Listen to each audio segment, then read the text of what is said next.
Proper arrow flight is essential for broadhead and field point grouping and to be super accurate. Elite S.E.T technology makes it extremely simple for you to be able to make those adjustments. And today we're going to do a little paper tuning, and I want to show you exactly how to make these adjustments. So oftentimes hunters experience the phenomenon where your broadheads don't hit with your field points. It's so aggravating. And to be able to tune that out of the bow is actually pretty simple. All you have to do is know how to shoot through the paper and how to read that tear and how to make those adjustments. So to do this, all you need is an Allen wrench and some paper, and we're going to stand about 6 to 8 feet from that paper and shoot through it.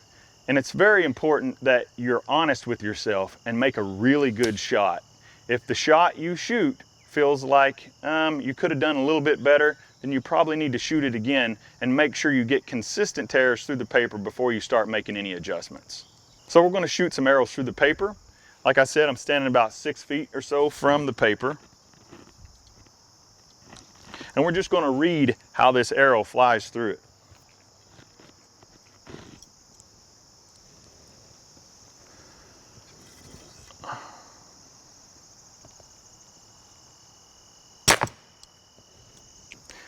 So this is what we would call a right tear. It's about a 1-inch tear, and you can see where the point of the shaft went into the paper and the arrow tailed off to the right. So this is why we call it a right tear. So easily fixed with S.E.T technology. You have a lockdown screw on the top of the riser and a lockdown screw on the bottom of the riser. And you want to loosen both of those up with a 5/32 Allen wrench. And you can leave these loose while you're making these adjustments because it's not going to move, and you might have to make multiple adjustments, and then when you get it lined out and you get a good hole through the paper, you can just lock it right down. So what I found at about 6 feet from the paper, if you have a 1-inch tear, that correlates to about a 1 full turn of revolution on the screw. If it was a 1/2-inch tear, it'd be about a 1/2 turn on the screw. So the riser actually has call outs on it and tells you which direction to turn the drive screw.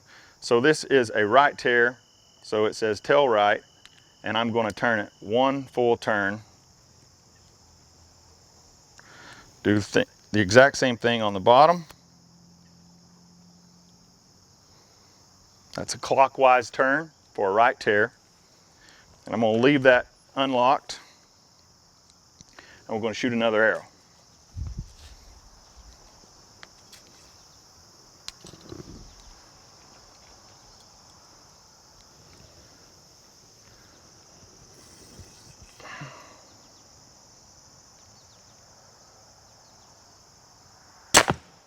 So it's really just that simple.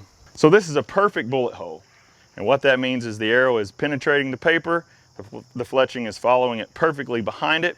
And why a broadhead will actually shoot straight now is because with that impact, the fletching is actually in control of the arrow instead of the broadhead affecting the flight of the arrow like it would be with a right tear. If the arrow comes off the bow and it has a right tear and the broadhead is on the front, it's grabbing more wind than the fletching can overtake at that time. So that's why the arrow impacts to the left. So you'd have the same thing, just vice versa if you have a left tear. So once you get everything shooting a bullet hole, be sure and lock these lockdown screws back down, and then it won't move on you. And I'm telling you guys, you're going to want to take the shootability challenge. Go to your local authorized Elite dealer and check out S.E.T technology for yourself.